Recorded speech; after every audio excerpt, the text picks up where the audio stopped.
Hostel complex అన్ని హాస్టల్లో SLPC దగ్గర ప్రపోజల్ పంపించి ఒక 1 month లోనే హాస్టల్స్ అన్ని కూడా కట్టడం, అన్ని వసతులతో ఉన్న హాస్టల్ కట్టడం.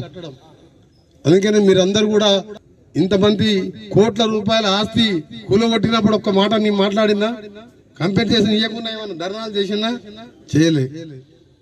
అక్కడ గవర్నమెంట్ హాస్పిటల్లో 100 కోట్ల ప్రభుత్వ భూమిలో పార్టీ ఆఫీసు మున్సిపల్ పర్మిషన్ లేకుండా కట్టించుకుంటే అసలు రూల్స్ ప్రకారం మా మున్సిపల్ కమిషనర్ గారు ఎప్పుడో ఊలగొట్టాలి. నేను చెప్పలే, నేను చెప్తే ఆయన ఊలగొడుతున్నాయి.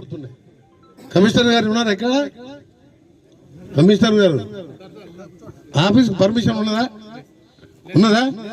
అదే పేదోడు ఇల్లు కట్టుకుంటే పర్మిషన్ లేకుండా కూలగొడుతావా ఉంచుతావా? మరి ఇదెందుకు కూలగొడతలేవు? నోటీస్ ఎన్ని రోజులు ఇచ్చి 1 month కాలే, 2 months అయింది. ఎన్ని నోటీసు? 10 నోటీసులు. పద్ధతి అది. 100 కోట్ల ఆస్తి పర్మిషన్ తీసుకొని అవసరం ఉన్నది కట్టుకోవాలి. ఆఫీస్ బిల్డింగ్ భువనగిరిలో నేను ఎంపీగా ఉన్నప్పుడు సెంట్రల్ సిటీలో ఒక జూనియర్ కాలేజ్ గ్రౌండ్ లో కడతా అంటే కలెక్టర్ చెప్పి ఔటర్ రింగ్ రోడ్ మీద కట్టించిన. ఇమీడియట్ యాక్షన్ తీసుకోండి కలెక్టర్ గారు. As per rules we have to go. మన ఎవరి మీద కక్ష? అక్కడ ఇలా ఉమెన్స్ హాస్టల్ లేదా గవర్నమెంట్ ఆఫీసు ఇంకా ఎన్నో బిల్డింగ్స్ అవసరం ఉంటాయి. మన కలెక్టర్ ఆ పక్కకు వెంకటేశ్వర స్వామి వెంకట టెంపుల్ ఉంటుంది, పక్కకు ఆంజనేయ స్వామి టెంపుల్ ఉంటుంది. బిల్డింగ్ పర్మిషన్ ఉండదు. అసలు టౌన్ లో నేను మినిస్టర్ గా చెప్పకూడదు. ఎవరు ఎక్కడ రోడ్ మీద ఇల్లు కట్టుకున్నా మీరేమనొద్దు. అంతేనా? నువ్వు డీటు నువ్వు చేయి. ఇది minister order means government order. You go as per rules. Common మ్యాన్కి ఏ విధంగా ఉన్నాయో ఆ విధంగా చేయాలి. ఇదంతా ఎందుకు చెప్తున్నంటే ప్రభుత్వ ఆస్తిని కాపాడుకోవడం, ప్రజల ఆస్తులను కబ్జాలు చేస్తే రౌడీజం చేస్తే రౌడీజం బంద్, అభివృద్ధి లక్ష్యంగా పనిచేస్తా. పేదవాడు వస్తే నా సొంతంగా నా దగ్గరగా నా పిల్లల్లాగా వాళ్ళని చదివించుకుంటూ పేదవాళ్ళకి అండగా ఉండడం, నల్గొండ టౌన్ ని మోడల్ గా చేయడం నా లక్ష్యం. కాబట్టి కొత్త కలెక్టర్ గారు వచ్చింది కాబట్టి కలెక్టర్ గారికి కూడా నా ఐడియాస్ ఏందో తెలియాలి. కాబట్టి పత్రికా ముఖ్యంగా చెప్తున్నా, కలెక్టర్ గారు మీరు వేరే తిరిగా అనుకోవద్దు.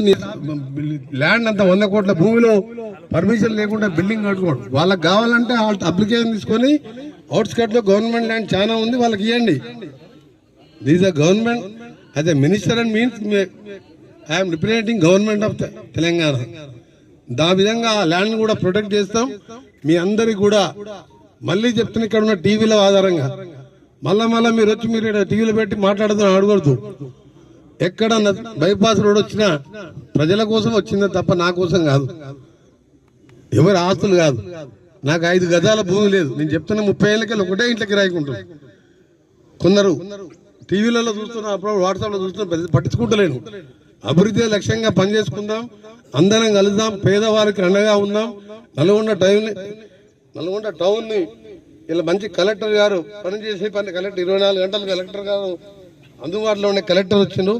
తప్పకుండా డెవలప్ చేసుకుందాం. ఈ సబ్ స్టేషన్స్ అన్ని కూడా చేసి ఒక 6 నెలల్లో 1 నిమిషం కూడా కలెక్టర్ పోకుండా ఎస్సీ గారు 2-3 లైన్లకి వెళ్ళి మన ఫీడర్స్కి వెళ్ళి మీరు కనెక్షన్ ఇవ్వండి. ఒక దగ్గర ట్రిప్ అయితే ఇంకో ఫీడర్ తో ఎమ్మడే యాడ్ కావాలి.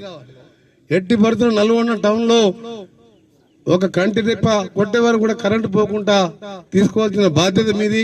ఎంత బడ్జెట్ కాకుండా ఇప్పించే బాధ్యత నాది. కాబట్టి ఇవన్నీ కూడా సాయంత్రం ప్రపోజల్ తయారు చేసి